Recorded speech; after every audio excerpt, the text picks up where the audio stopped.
Hello students, today we will discuss about transport phenomena in gases.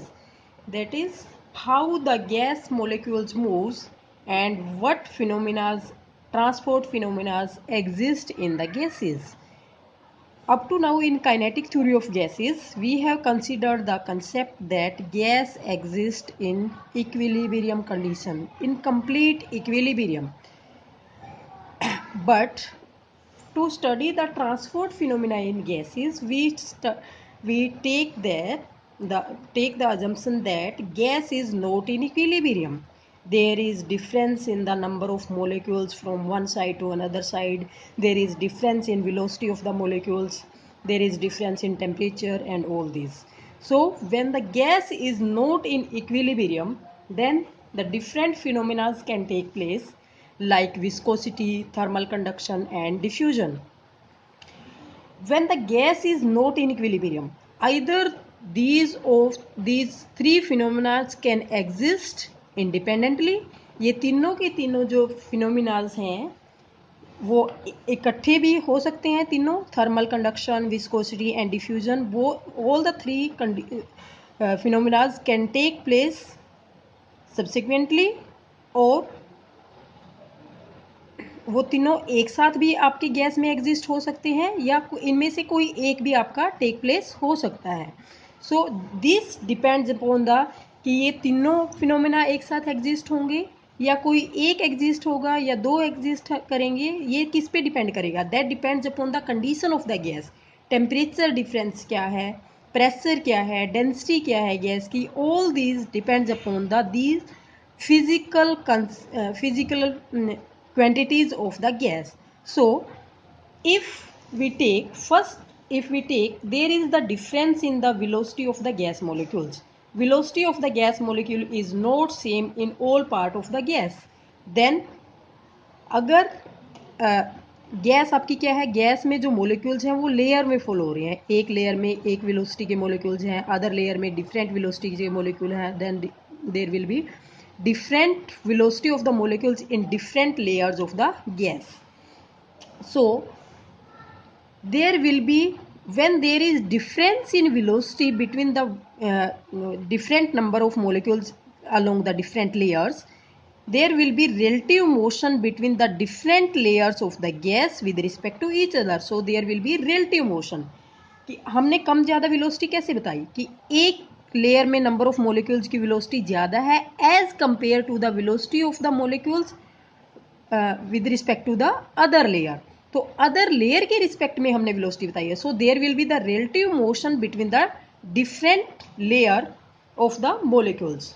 when there is relative motion, so there will be transfer of momentum across the layer of the gas from the layer which are moving faster to the layer which are moving slow, and that give rise to the phenomena of viscosity. when there is difference in velocity, तो जब velocities के बीच में difference है, एक layer की velocity ज़्यादा है as compared to the other layer, so जो जिस लेयर में वेलोसिटी ज़्यादा है तो वहाँ से मोलिक्यूल्स आपके कहाँ मूव होंगे, उनकी वेलोसिटी ज़्यादा है तो वहाँ के मोलिक्यूल आपके कहाँ मूव होंगे, जिसकी वेलोसिटी कम है लोअर वेलोसिटी लेयर की तरफ मूव करेंगे. तो जब मोलिक्यूल्स मूव करेंगे तो वहाँ क्या होगा, ट्रांसफर ऑफ द मोमेंटम होगा. And due to this transfer of momentum across the layers of the gas give rise to the phenomena of viscosity. तो वहाँ पर क्या होगा, when there is difference in velocity of the molecule, then there will be phenomena of the viscosity exist होगा. And second we consider that if there is difference in temperature, अगर temperature same नहीं है different parts of the gas में, तो वहाँ पर क्या होगा, thermal energy का transfer होगा from higher temperature to lower temperature.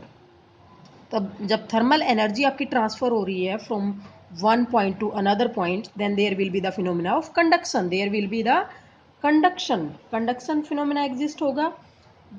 And third condition is due to the non equilibrium of the number of molecules पर unit volume of the gas.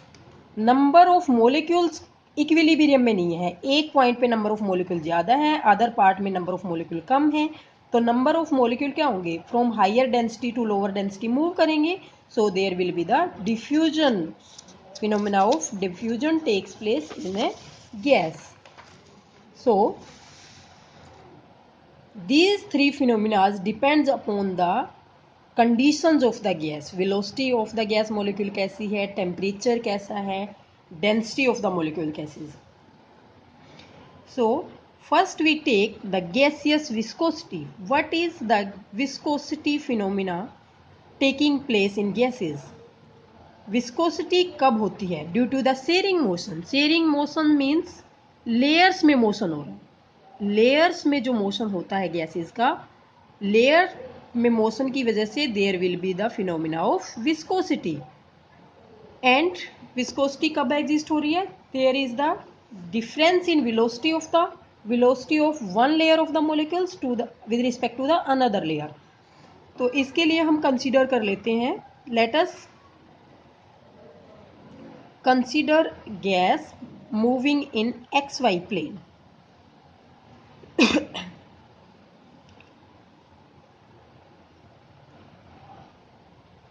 Suppose the gas is in motion with a velocity which is in same direction but varies in magnitude. हमने gas consider किया है जिसमें gas molecule move कर रहे हैं, एक ही direction में मूव कर रहे हैं, बट उनके मैग्नीट्यूड में क्या है? चेंज है. स्पीड में डिफरेंस है बट उनकी डायरेक्शन सेम है. But this variation in magnitude be most rapid in a certain, जैसे लेयर में आपके मूव हो रहे हैं या इस डायरेक्शन में आपका मूव कर रहे हैं मॉलिक्यूल्स, तो यहाँ पर वेलोसिटी ज़्यादा है, यहाँ पर कम है, तो उनके बीच में जो वेरिएशन इन वेलोसिटी है that is perpendicular direction to the direction of the motion. तो जो वेलोसिटी में वेरिएशन क्या है? That is perpendicular to the, एक लेयर आपकी मॉलिक्यूल्स की ये है, सेकंड लेयर ये है, थर्ड लेयर ये है, ऐसे यहाँ पर वेलोसिटी सबसे ज़्यादा है, यहाँ पर कम है, यहाँ पर कम है, यहाँ पर उससे जैसे जैसे आप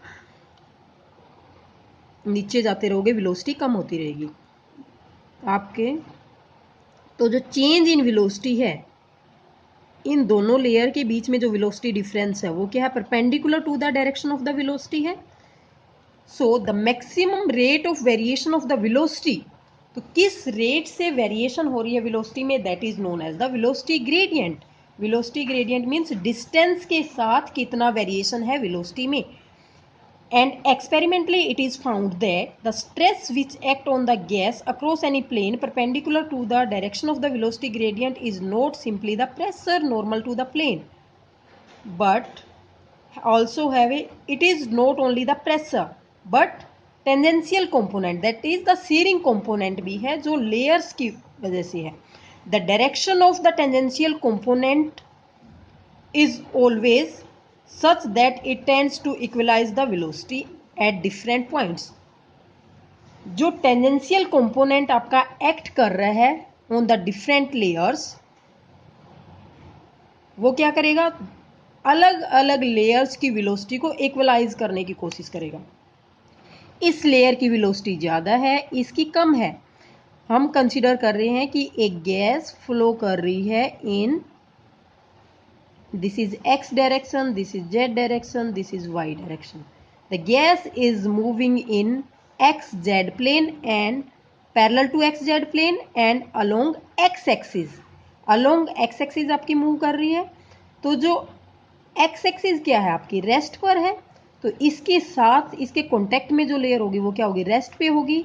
इसके अपर लेयर कुछ वेलोसिटी के साथ मूव करेगी, इससे अपर लेयर की वेलोसिटी उससे ज़्यादा होगी, इससे अपर लेयर की उसकी वेलोसिटी उससे ज़्यादा होगी. तो जो लोअर लेयर है जो टच में है बिल्कुल एक्स एक्सिस के साथ, वो आपकी क्या है? रेस्ट पर है. इससे अपर लेयर है वो कुछ वेलोसिटी से मूव कर रही है, बट जो मोलिक्यूल्स आपके रेस्ट पर हैं वो क्या करेंगे? इस लेयर के मोलिक्यूल की वेलोसिटी को कम करने की कोशिश करेंगे, और जो इस अपर लेयर के मोलिक्यूल्स हैं वो लोअर लेयर के मोलिक्यूल्स की वेलोसिटी को इंक्रीज करने की कोशिश करेंगे. सो these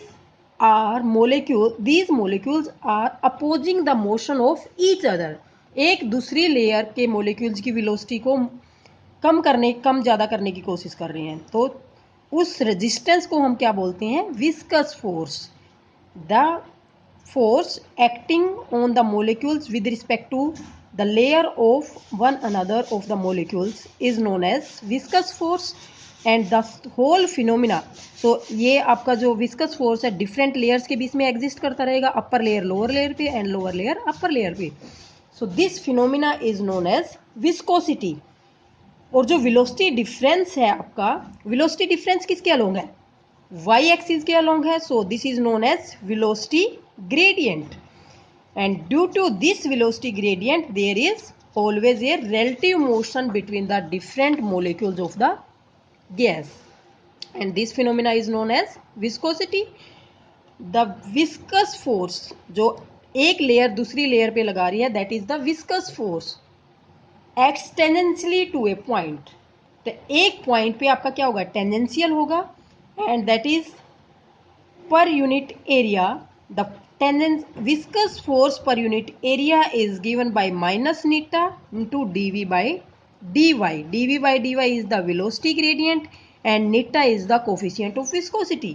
And why we have taken the negative sign? Negative sign is because the viscous force is opposing force, oppose करता है motion of the molecules को, so this is the opposing force.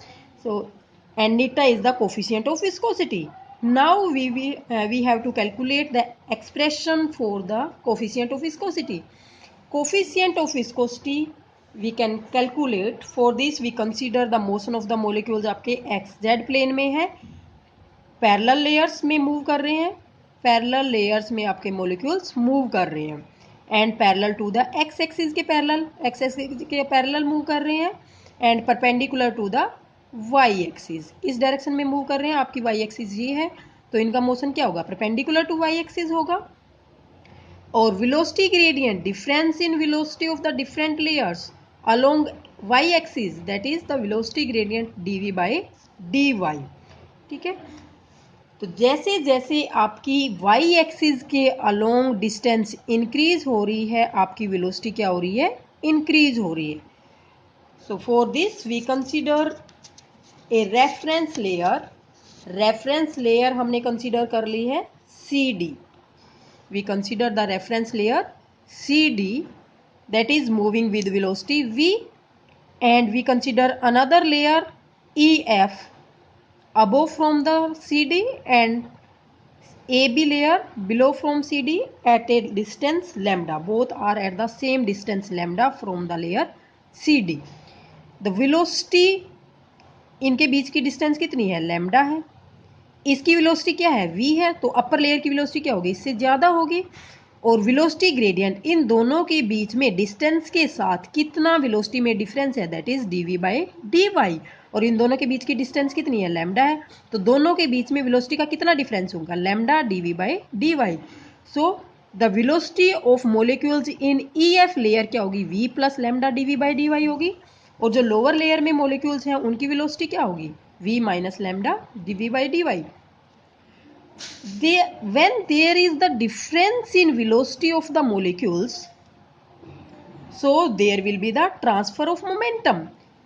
जब number of molecules आपके velocities में difference है और आपके molecule क्या होंगे, एक लेयर से दूसरी लेयर में भी मूव करेंगे। यहाँ तो मूव हो रहा है, मेन मोशन आपका ये है, पैरेलल लेयर्स में मूव कर रहे हैं, but when there is the difference in velocities, so molecules are also moving from upper layer to lower layer and lower layer to upper layer. हमने CD को reference लिया, तो EF से CD में आएंगे और AB से CD में आएंगे। तो डाउनवर्ड मोशन EF से डाउनवर्ड CD में जाएंगे with velocity v plus lambda dv by dy, and AB से CD में जाएंगे with velocity v minus lambda dv by dy। तो ट्रांसफर ऑफ मोमेंटम EF से कितना मोमेंटम ट्रांसफर होगा, मास ऑफ मॉलिक्यूल से मल्टीप्लाई कर देंगे m into v plus lambda dv by dy, और यहाँ से कितना मोमेंटम ट्रांसफर होगा एक मॉलिक्यूल के साथ, m into v minus lambda dv by dy। So P1 is equal m into v plus lambda dv by dy and P2 will be m into v minus lambda dv by dy। So total momentum transported to CD layer क्या होगा, यहाँ से P1 momentum आया है, यहाँ से P2 momentum आया है। तो if we take that A B layer से डाउनवर्ड डायरेक्शन में कितना मोमेंटम अपवर्ड डायरेक्शन में कितना मोमेंटम ट्रांसफर्ड हुआ है या downward. Total momentum transferred is P1 minus P2 that is delta P आप निकालोगे तो क्या आ जाएगा 2m lambda dV by dy। ठीक है, now we calculate that CD layer में डाउनवर्ड डायरेक्शन में टोटल कितने नंबर ऑफ मोलिक्यूल्स क्रॉस कर रहे हैं। इस लेयर में टोटल कितने नंबर ऑफ मोलिक्यूल्स क्रॉस कर रहे हैं। Consider a cylinder of unit area of cross section. इसके लिए हम क्या कर रहे हैं, इन दोनों लेयर्स के डाउनवर्ड डायरेक्शन में हमने निकालने हैं। इन दोनों लेयर्स के बीच में हम एक सिलेंडर कंसीडर कर लेते हैं of unit area of cross section. उसका एरिया ऑफ क्रॉस सेक्शन क्या है, यूनिट है, और उसकी हाइट कितनी है, लैम्डा है, तो उसका वॉल्यूम कितना होगा, एरिया इंटू वॉल्यूम। एरिया आपका यूनिट है, वॉल्यूम लेंथ आपकी लैम्डा है, तो एरिया इंटू लेंथ आपका वॉल्यूम हो जाएगा। तो एरिया को लेंथ 1 इंटू लैम्डा, आपका वॉल्यूम क्या आ जाएगा, लैम्डा आ जाएगा। And you have to calculate number of molecules. हमने कंसीडर किया है n is the number of molecules पर यूनिट वॉल्यूम, तो टोटल नंबर ऑफ मोलिक्यूल क्या होंगे, n लैम्डा होंगे। As the molecule are in random motion along X axis, और हमें पता है कि गैस में जो मोलिक्यूल्स का मोशन है that is random motion. They can move either in x direction, y direction or z direction. Therefore, एक डायरेक्शन के अलोंग जो कंट्रीब्यूशन होगा वो क्या होगा, 1/3 होगा, बिकॉज उसकी जो प्रोबेबिलिटी है तीनों डायरेक्शन में मूव करने की वो सेम है। वो एक्स डायरेक्शन में भी मूव कर सकता है, वाई में भी जा सकता है, जेड में भी जा सकता है। तो एक पर्टिकुलर डायरेक्शन में उसका कंट्रीब्यूशन कितना होगा, 1/3 होगा। So total number of molecules moving along Y axis कितने होंगे, 1/3 molecules. Total number of molecules आपके एन लैम्डा है, और उसके 1/3 आपके एक डायरेक्शन में मूव होंगे। तो अगर हम वाई एक्सिस में लें तो total number of molecules Y axis में कितने मूव करेंगे, 1/3 एन लैम्डा। उसमें से भी 1/3 एन लैम्डा वाई डायरेक्शन में अपवर्ड भी जा सकते हैं, डाउनवर्ड भी जा सकते हैं। तो अपवर्ड जाने की भी उतनी ही प्रोबेबिलिटी है और डाउनवर्ड जाने की भी उतनी ही प्रोबेबिलिटी है। तो अपवर्ड डायरेक्शन में कितने नंबर ऑफ मॉलिक्यूल मूव करेंगे, 1/6 n lambda. Similarly downward direction में कितने मॉलिक्यूल मूव करेंगे, 1/6 lambda. if each molecules, if we consider that the average speed of each molecule is c, and c is equal to average speed क्या होती है, c is equal to square root 8 kt by m pi, then the number of molecules moving from layer E F take a time, कितना time लेंगे, दोनों layer के बीच की distance कितनी है, लैम्डा है, एवरेज स्पीड कितनी है, c है, तो मोलिक्यूल EF लेयर से CD तक जाने में कितना टाइम लेंगे। स्पीड डिस्टेंस को अगर आप स्पीड से डिवाइड कर देंगे तो आपके पास कितना आ जाएगा, टोटल टाइम आ जाएगा, दैट इज लैम्डा बाय सी। जब लैम्डा बाय सी टाइम के बाद EF से मोलिक्यूल CD पे पहुंचेंगे तो वो CD को क्या कर जाएंगे, क्रॉस कर जाएंगे। So lambda by c time लेंगे, और टोटल नंबर ऑफ मोलिक्यूल कितने हैं, लैम्डा बाय 6 हैं, एक डायरेक्शन में, डाउनवर्ड डायरेक्शन में और अपवर्ड डायरेक्शन में। सो total number of molecules crossing the CD layer in 1 second, एक सेकेंड में कितने नंबर ऑफ मोलिक्यूल्स क्रॉस करेंगे अपवर्ड डायरेक्शन में, also same in the downward direction. तो टोटल नंबर ऑफ मोलिक्यूल्स को अगर आप टाइम टेकन से डिवाइड कर देंगे तो आपके कितने आ जाएंगे, total number of molecule crossing the CD layer either in upward direction और downward direction in 1 second, that is N lambda by 6 divided by lambda by C. तो हाँ, यहाँ पर आपका कितना आ जाएगा, NC by 6, NC by 6 molecule number of molecules per second CD layer को क्रॉस करेंगे आइदर इन अपवर्ड डायरेक्शन और इन डाउनवर्ड डायरेक्शन। जब NC by 6 number of molecules आपके क्रॉस करेंगे तो total momentum transported per unit area पर second either in upward और downward direction कितना होगा, कितना होगा, that is total number of molecules एक डायरेक्शन में कितने क्रॉस कर रहे हैं CD लेयर को, और टोटल मोमेंटम ट्रांसपोर्टेड कितना है एक सेकेंड में। टोटल मोमेंटम ट्रांसपोर्टेड हमने निकाला था 2m lambda dV by dy, और number of molecules per second हमने निकाल लिए हैं इन 1 डायरेक्शन आइदर अपवर्ड और downward, that is NC by 6। So total momentum transported per unit area पर सेकेंड कितना हो गया, this mnc lambda by 3 dv by dy.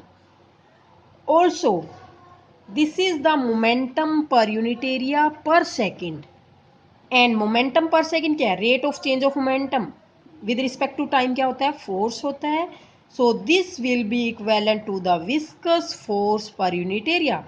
This is the total momentum transported per unit area per second, and momentum per second is equal to force. So this will be equal to force per unit area. So force per unit area is 1 by 3 mnc lambda dv by dy.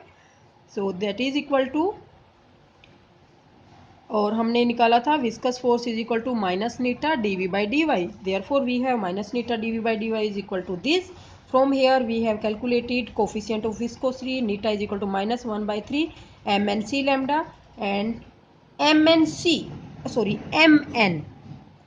lambda is the mean free path, c is the average velocity, n is the number of molecules per unit volume, and m is the mass of the molecule. If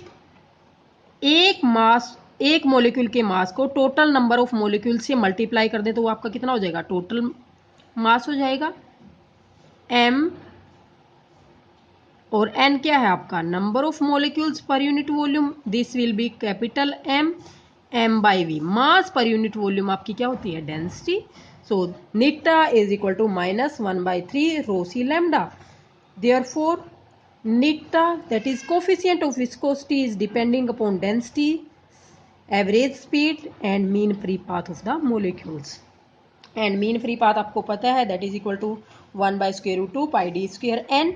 N is the number of molecules per unit volume, d is the diameter of the molecule. So Neeta is equal to mc by 3 root 2 pi d square. So we can draw some conclusion from this expression. First, eta is directly proportional to the average speed. Average speed के directly proportional है, एंड average speed आपकी क्या है, that is equal to square root 8 kT by m pi. So average speed is directly proportional to temperature. So in case of gases eta is directly proportional to the square root of temperature. As temperature increases viscosity of the gases increases, and eta is independent of the number of the gas molecules per unit volume. number of gas molecules per unit volume पे independent है, but ये किसके ऊपर depend कर रहा है, but it is depending upon the density of the molecules, and also number of molecule per unit volume पे independent है, but it depends upon the mass and diameter of the gas molecule पे depend करता है. Eta is independent of the pressure of the gas at a given temperature. Pressure पे independent है. कैसे pressure पे independent है, जैसे आप प्रेशर को इंक्रीज करेंगे, डेंसिटी क्या होगी, प्रेशर हमने इंक्रीज कर दिया गैस के ऊपर, तो मोलिक्यूल्स के बीच की डिस्टेंस क्या हो जाएगी, कम हो जाएगी. डिस्टेंस कम हो जाएगी तो दैट मीन्स डेंसिटी आपकी क्या हो जाएगी, डेंसिटी आपकी इंक्रीज हो जाएगी. डेंसिटी इंक्रीज हो जाएगी, आपकी गैस क्या होगी, मोर डेंसर होगी. डेंसिटी इंक्रीज होगी तो इसका मतलब क्या है, मीन फ्री पाथ लैम्डा आपका डिक्रीज हो जाएगा. जिस वैल्यू से आपकी डेंसिटी इंक्रीज हुई है उसी वैल्यू से आपका लैम्डा क्या हो गया, डिक्रीज हो गया. सो जो रो लैम्डा है वो आपका क्या रहेगा, कांस्टेंट रहेगा. देयरफॉर आपका coefficient of viscosity is independent of the pressure. Now we consider different factors which affects the viscosity of gas. First we take the variation of density. What is the effect of density on the gas? अगर आप temperature को constant रखते हैं and density को change करते हैं तो viscosity पे क्या इफेक्ट पड़ेगा. विस्कोसिटी आपकी डेंसिटी के साथ क्या होगी, इंक्रीज होगी. बट अगर आपकी गैस रेयर गैस है, रेरिफाइड गैस है, that is the distance between the molecules is very high. Distance between the number of molecules is very high. Molecules के बीच की डिस्टेंस बहुत ज़्यादा है तो इंटरेक्शन बहुत कम होगी. इंटरेक्शन बहुत कम होगी तो उसकी दैट मीन्स उसकी डेंसिटी बहुत कम है. डेंसिटी बहुत कम है तो इंटरेक्शन बहुत कम होगी. इंटरेक्शन बहुत कम होगी दैट मीन्स विस्कोसिटी पे कोई ज़्यादा इफेक्ट नहीं पड़ेगा डेंसिटी का. इंडिपेंडेंट ऑफ डेंसिटी होगी in case of rare gas.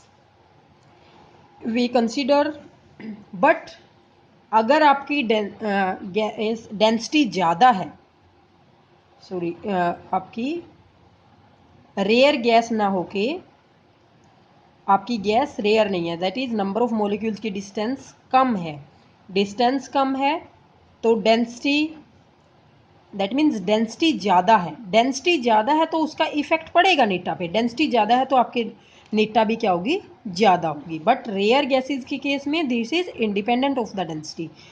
हम कंसिडर करते हैं carbon dioxide gas at 40 degree centigrade. 40 degree centigrade पे कार्बन डाइऑक्साइड गैस की विस्कोसिटी है 1.57 इंटू 10⁻⁻4 CGS यूनिट।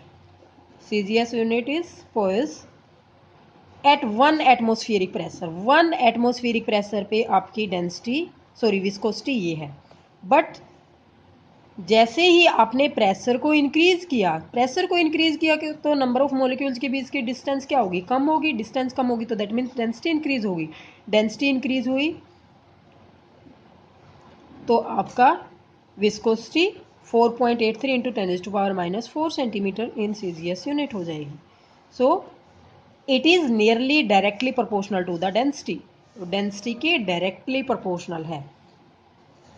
अगर डेंसिटी को हम बहुत कम बना देते हैं तो दैट विल हैव नेग्लिजिबल, अगर डेंसिटी आपकी बहुत कम है तो उसका नेग्लिजिबल इफेक्ट होगा।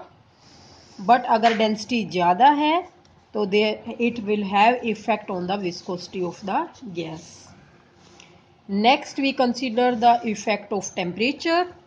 इफेक्ट ऑफ टेम्परेचर के लिए हम डेंसिटी को कांस्टेंट करते हैं and vary the temperature. Temperature को चेंज करते हैं। टेम्परेचर को जब चेंज करेंगे, टेम्परेचर अगर आप इंक्रीज कर रहे हैं तो आपका मीन फ्री पाथ क्या होगा। हम कंसिडर कर रहे हैं कि हमने डेंसिटी को कांस्टेंट किया है। मान लेते हैं कि डेंसिटी को कांस्टेंट किया है तो डेंसिटी के रेशियो में ही आपका मीन फ्री पाथ भी चेंज होता है। डेंसिटी को जब कांस्टेंट कर रहे हैं तो मीन फ्री पाथ भी आपका क्या होगा, कांस्टेंट होगा। डेंसिटी हम कंसिडर कर रहे हैं कि आपकी गैस क्या है, रेयर गैस है, तो जो मॉलिक्यूल्स के बीच में इंटरेक्शन होगी तभी होगी जब वो एक दूसरे के क्लोज आएंगे।